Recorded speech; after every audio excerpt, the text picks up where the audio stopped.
My father-in-law and wife thought they could bleed me dry and walk away smiling. I played along, hiding my cards, until the day I flipped their world upside down. By then, it was too late for them to escape. Before continue, please like this video and subscribe to my channel, thank you. My name is Daniel Carter.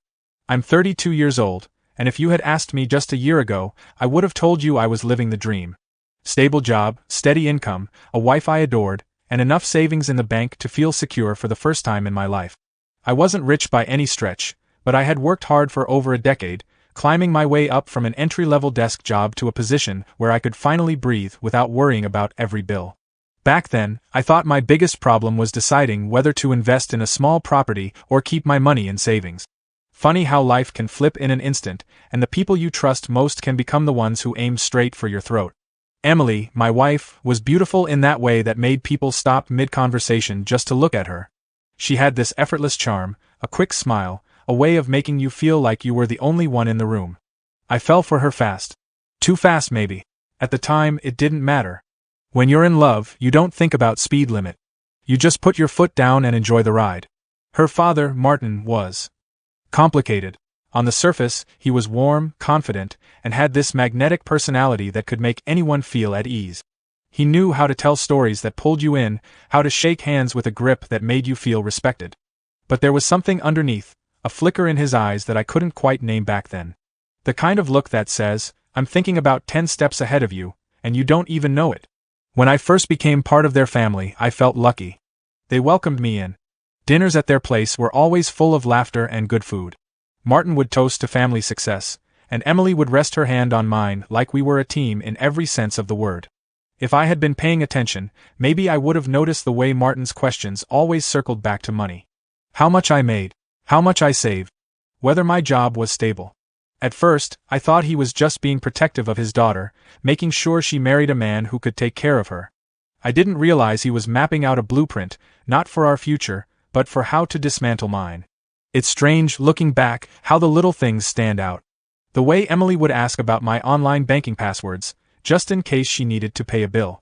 How Martin would casually drop comments about opportunities that needed someone with cash to spare. At the time, I brushed it all off.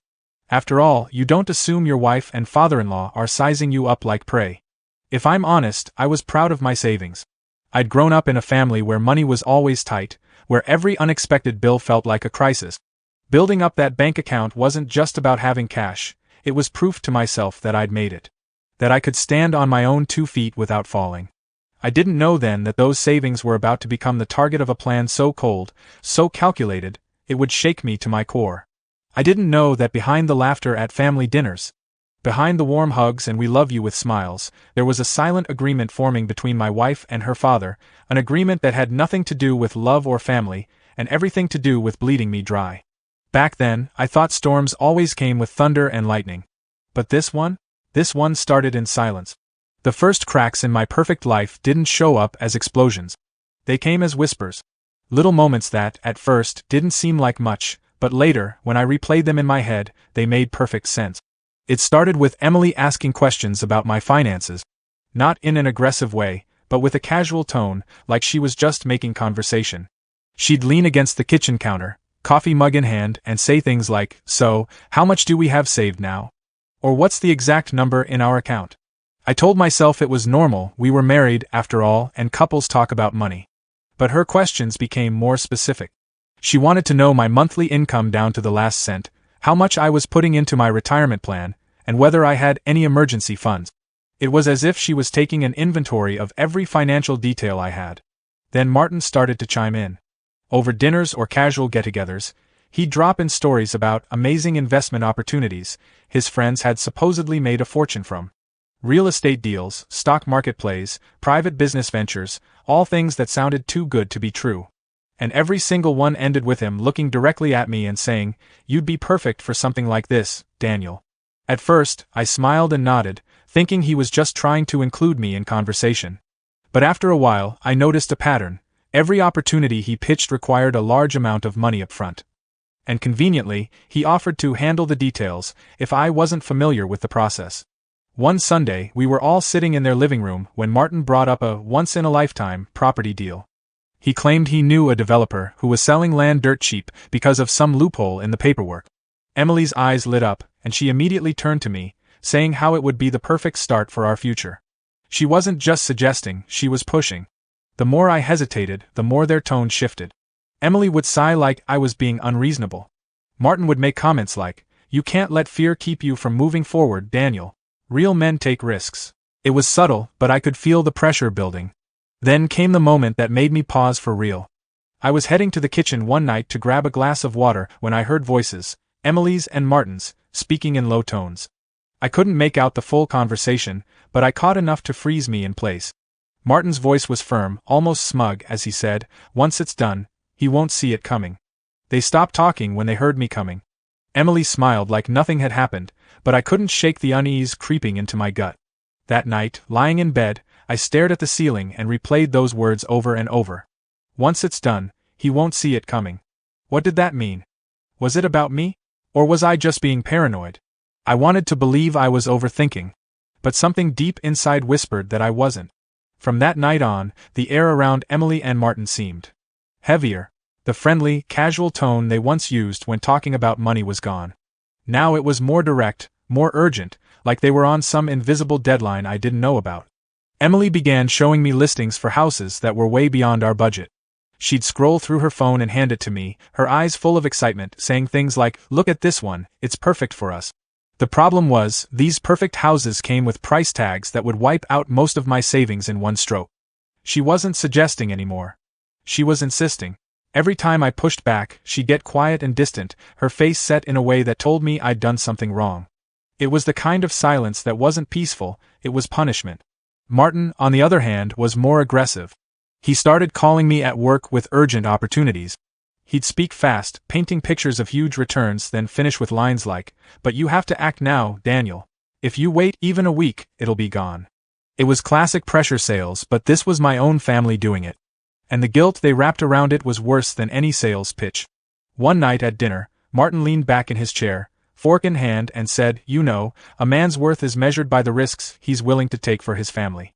Emily nodded like she was agreeing with some great truth. I just sat there, my appetite gone, feeling like they were both speaking in code, and I was the target. I started to notice smaller things too. Emily began checking the mail before I could get to it. She asked for my banking app login, just in case she needed to pay a bill while I was at work. And whenever I checked the joint account, she'd glance over my shoulder, pretending to be curious, but her eyes lingered a little too long. The more I resisted, the more subtle digs I got from both of them. Comments about how I was too cautious or holding us back. It was like they were trying to wear me down, one conversation at a time.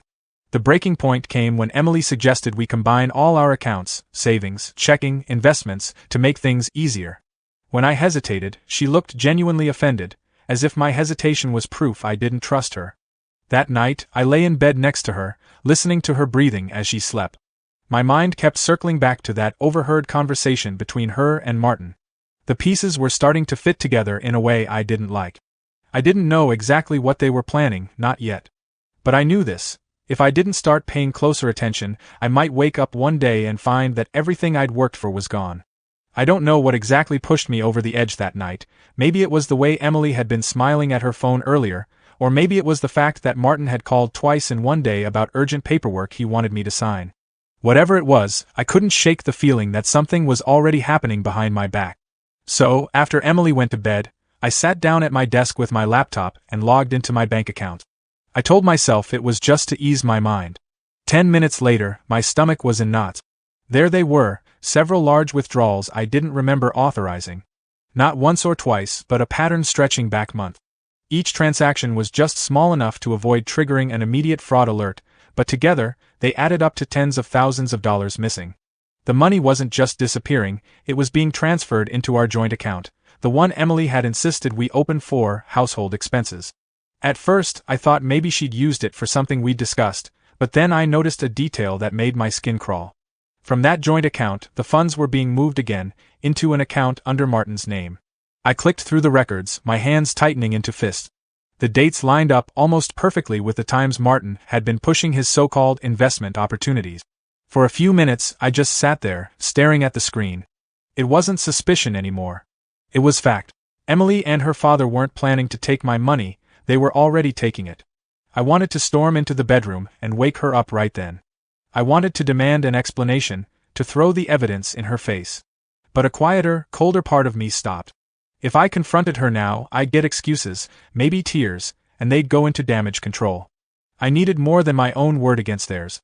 I needed undeniable proof. So, I started a new routine. Every couple of days, I'd log in and download every statement. I printed them out and hid them in a locked drawer at work. I also started recording some of our conversations, nothing illegal, just enough to catch the moments when they slipped up. It didn't take long before I caught another clue. Emily had been making small purchases on her card, but when I looked closely, I realized they were deposits into a prepaid account. From there, I traced another transfer, again, leading back to Martin. They were moving my money like it was a game, passing it between accounts so I wouldn't notice. But now I was watching every move. And each transfer, each record, was another nail in the coffin of their plan. The more I uncovered, the calmer I felt. Not because I wasn't angry, I was furious, but because I knew something they didn't. Their days of playing me were numbered. About a week after I'd uncovered the transfers, Martin called me out of the blue. His tone was upbeat, almost too upbeat, like he'd just closed the deal of a lifetime. He said he had something important to show me, a way to secure our family's financial future. When I arrived at his office, he was all smiles, shaking my hand with that firm grip he always used when he wanted to project dominance. Emily was there too, sitting in the corner like she already knew the outcome. Martin handed me a thick folder, heavy with documents. On the cover was a title in bold letters, Family Trust Agreement. Inside were pages of dense legal language, enough to make my eyes blur, but the gist became clear after a few minutes. If I signed this, I'd be transferring a huge chunk of my savings into a trust that Martin would manage on behalf of the family. He pitched it like a salesman. According to him, this was the smartest move I could make, a way to protect our money from taxes, creditors, or any unexpected emergencies. Emily chimed in, smiling at me like this was some romantic gesture, saying it would tie us together financially forever. But underneath the friendly tone and reassuring words, I saw it for what it was, a trap. If I signed, Martin would have legal control over that money. I wouldn't be able to touch it without his approval. And given what I'd already discovered, I knew exactly how that would end, with my bank account empty and my name on nothing. I kept my expression neutral, flipping through the pages like I was considering it. Inside, I was boiling. This wasn't just theft anymore, this was an attempt to make the theft legal. I told them I'd take the documents home to review carefully. Martin didn't love that answer, but he forced a smile, saying, "Of course, Daniel. Just don't take too long. Opportunities like this don't wait forever." As soon as I got home, I called a lawyer I trusted, someone who had helped me with a property dispute years ago and had a reputation for spotting hidden traps in contract. I emailed him the agreement and within hours, he called me back. His verdict was blunt. If I signed, I was giving Martin complete authority over the money with no legal way to take it back. It was ironclad. That night, as I sat alone in my home office, staring at the folder, I felt something shift inside me. I wasn't just going to protect myself anymore. I was going to take everything I'd learned, every piece of evidence, and turn it against them. If they wanted to play games with my life, I was going to show them just how badly they'd underestimated me. The moment my lawyer confirmed what I already suspected, something inside me snapped into place. I wasn't just going to say no to their scheme, I was going to flip it, turn every move they'd made into ammunition against them, and make sure when they fell, it would be hard, loud, and permanent. But revenge couldn't be rushed. If I confronted them now, they'd scramble, cover their tracks, maybe even move the stolen money somewhere I couldn't find. I needed them to feel confident, comfortable, certain I was buying into their plan. The first step was to protect my asset. I went to a different bank, one Emily didn't know about, and opened a new account. I moved the majority of my savings there, leaving just enough in our joint account to keep up appearances. If they were watching my balance, they wouldn't suspect a thing. Next, I started planting bait. I casually mentioned to Emily over dinner that I was expecting a bonus from work, a big one. I didn't give a number, but I made it sound significant. The truth? That bonus didn't exist. I wanted to see how fast that information would reach Martin. It didn't take long. 2 days later, Martin called me, all excited, saying he had the perfect project for me to invest in, something time-sensitive that would double my money. The speed of that reaction told me everything. Emily was feeding him updates, just like I suspected. Meanwhile, I kept gathering evidence. I documented every suspicious transfer, every phone call, every slip of the tongue. My lawyer suggested bringing in a financial investigator, someone who could trace the stolen funds and prepare a case airtight enough to withstand any courtroom defense. I agreed. Over the next few weeks, I played the part of the hesitant but interested son-in-law. I asked questions about the trust agreement, requested more details, and even suggested we set a signing date. I could almost see the greed in Martin's eyes every time we talked.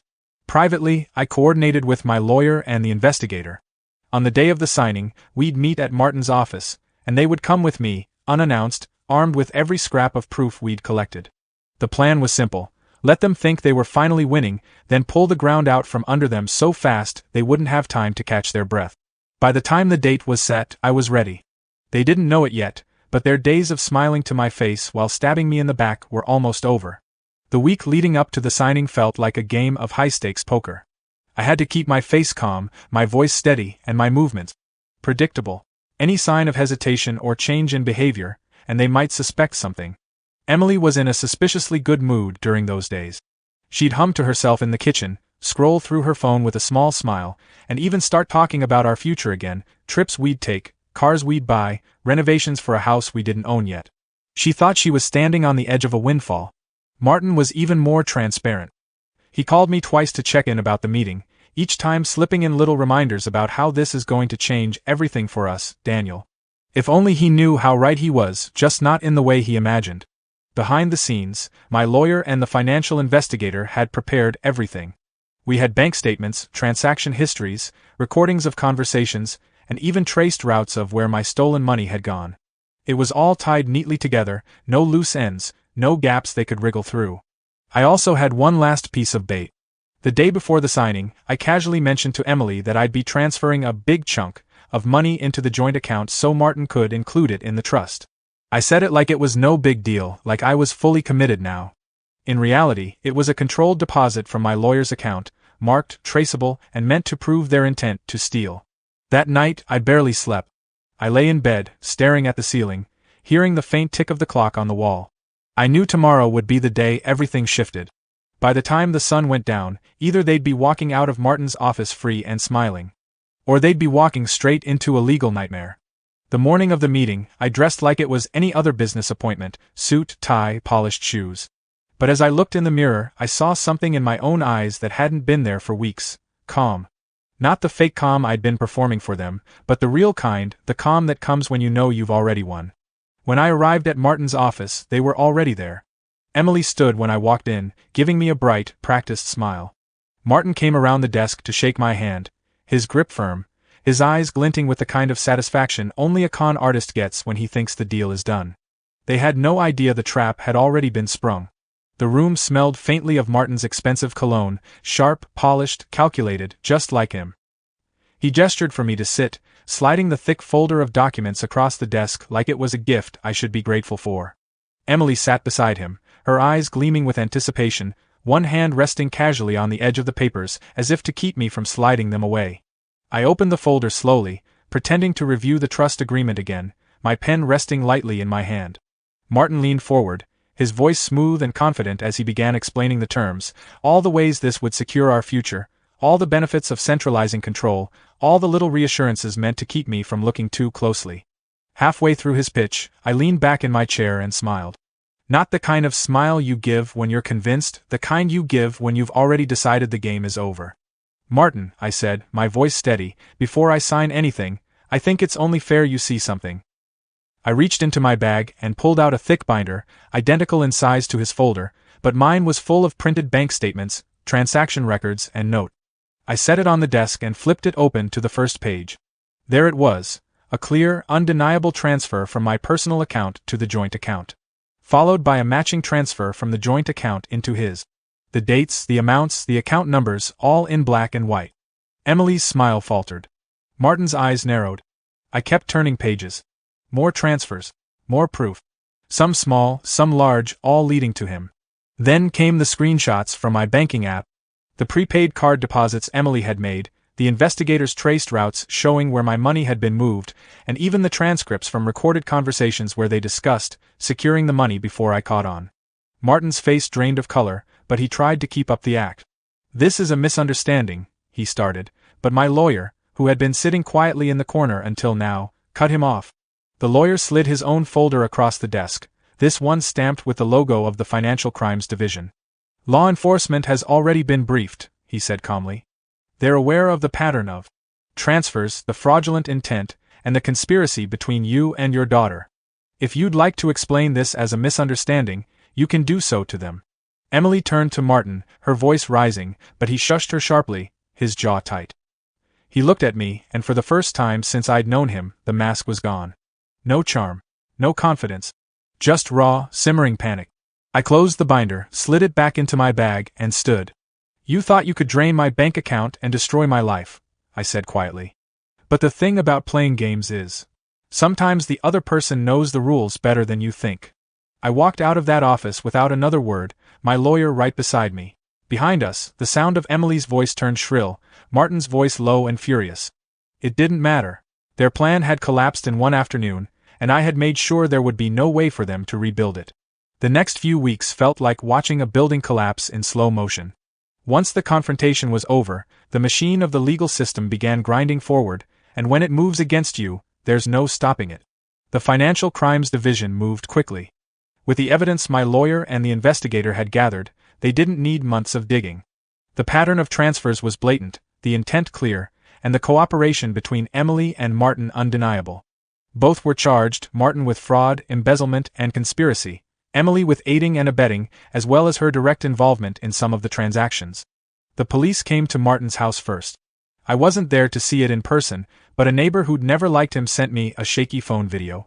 It showed Martin, usually so composed, being led down his driveway in handcuffs. He kept his chin up, still trying to hold on to a shred of dignity, but his eyes were wild, the look of a man who had run out of exits. Emily's arrest came 2 days later.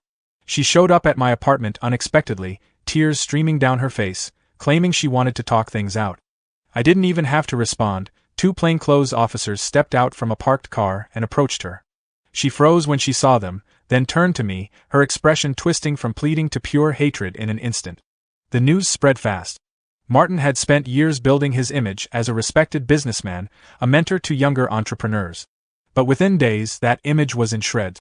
Articles came out detailing his arrest, his charges, and even hints about other shady deals he'd been involved in. Former associates cut ties overnight, clients backed out of contracts, and the so-called network he bragged about evaporated. Emily didn't fare any better.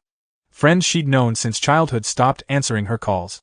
The social media accounts she loved to flaunt went silent after the comments section turned into a firing squad. People weren't sympathetic, they were furious. The divorce papers came soon after her arrest.